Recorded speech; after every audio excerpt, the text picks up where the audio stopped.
When I was 15 years old, there was one day that changed my life forever. A friend of mine, a classmate, passed away suddenly. He was run over by a truck. Nobody could do anything. I remember going to his funeral some days earlier, looking at his wall, seeing his name. How could that be? He was there some days before, full of stories, full of dreams. And now he was gone. I remember that at that moment, it felt surreal. It was brutal. It was really a turning point for me. At that moment, I asked myself a question. Karen, what do you really want in your life? Before I continue, I would like to ask you a question. What is the first word that comes to your mind when you think about death? Do you want to say? Peace. Peace. Someone else. Silence. Silence. For me, death has some kind of beauty because it brings you radical clarity. It strips out the noise, it gives you perspective, and it gives you will. That moment shaped everything that came after. I come from a family of entrepreneurs, so I always knew that I wanted to build something on my own. When I turned 24, I co-founded a startup together with my co-founder, David. At that moment, we didn't have money, no salaries, but we had a lot of passion. And passion is contagious. The early beginnings were so magical. I remember because there was no time. Time didn't exist. There were no no's. Everything was, yes, let's do it. And we did. We scaled this company to several countries. In those years, more than 100 people were part of the team. We made some acquisitions. Well, we merged with a competitor, and we served more than 3,500 brands worldwide. I was traveling the world, meeting amazing people, building an awesome company culture. And at a certain point, I even made it to Forbes 30 Under 30 and the Vogue magazine. From the outside, everything looked like success. And of course, in many ways, it was. But what you do not see in the headlines is the constant pressure, the constant exhaustion, the worry for your team. Because it's not the story you're telling to yourself, to investors. It's also the whole story you build for yourself. You become your own act of persuasion. Have you ever felt in a moment in your life that you were running so fast that you were not even thinking or stopping for 1 second and asking yourself, how am I actually feeling? In 2018, I became a mom. And I went from full speed to full presence. From meeting investors, going to board meetings, running the team, traveling around, to breastfeeding my daughter. And that was beautiful. It was pure love, pure presence. And there was no pretending, no story to sell, just being there with her, connected. I felt like a superhero.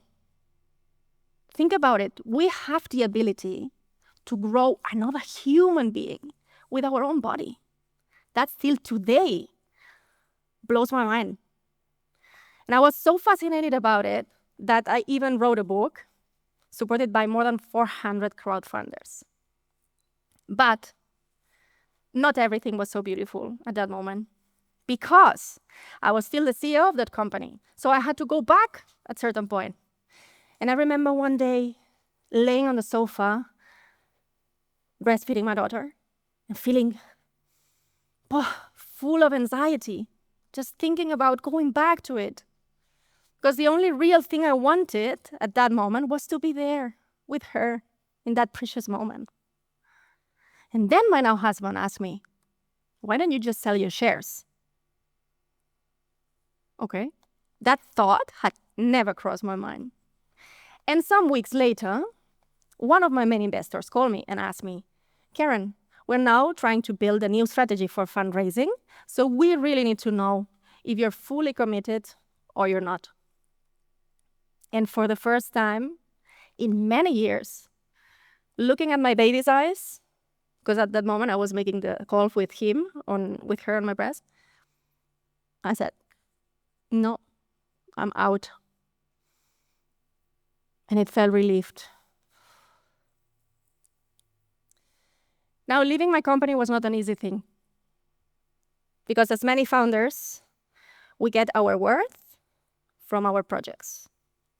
That means that when the company succeeds, you feel as super successful. But when the company struggles, you feel like a failure. And I was no different. I felt the same thing. Today, I want to share with you 3 principles that have guided my life, that a lot of inspiration has come from my daughter. And before that, I actually realized in that period, after being with my daughter, that I went through burnout. And I actually went through all the phases, from overexcitement to neglecting my own needs, to numbing myself with alcohol, to eventually feeling strained and stuck. I was not going to the office that much. I was isolating myself from people. After this period of time, and also working as a full-time mom for 3.5 years, having the most transformational experience I could have ever imagined. Because you know what? Kids, they are our biggest teachers. They are our clearest mirror of ourselves. They show us our lightest lights and our darkest shadows. So in this period of time, I realized that there are like some truth or lived truth or principles, I prefer to call them lived truths, that have shaped my life, that I use and work with them, with the work I do with founders, and that maybe they also resonate with you. So the first principle is about worthiness. I think worth is the foundation of everything. When we anchor our worth with our inherent value, stop chasing milestones, external validation, roles, all these things transform over the time, but we remain. And I like to think about it like the flower. So she stands there beautifully in the forest or in the field, and she is already so impactful just by being there, just by being present, because she's part of something bigger, which is Mother Nature. And Mother Nature is also an ecosystem. And we humans, we're also nature. And sometimes we forget about it. But we're also an ecosystem. And just because we are here, we are already worthy. Everyone here matters. You matter. The next principle is about the power of compassion, connection, and community. When I started looking at others from a place of compassion, I started feeling less isolated, more connected. And without support systems, nothing is possible. With our families, our friends, the people that we care of. In that moment, I realized that we are all interconnected, like the fungi or the mycelium underneath the forest floor that is connecting everything around it. The last principle is about loss, and that life is urgent. When you start living life with urgency, you start focusing on the things that really matter to you. Living one day at a time, not taking for granted anything, anyone, or yourself. Because also our value doesn't come from what we achieve.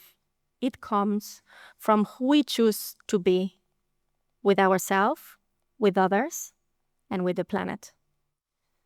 So standing at my friend's funeral when I was 15, I asked myself a question that has guided my entire life.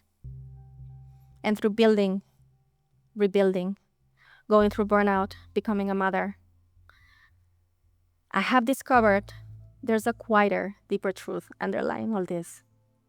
So I will leave you with this. Who are you already? And as you sit with it, take a deep breath. Put your hand in your heart. What would happen if you would start living from that place, from who you already are?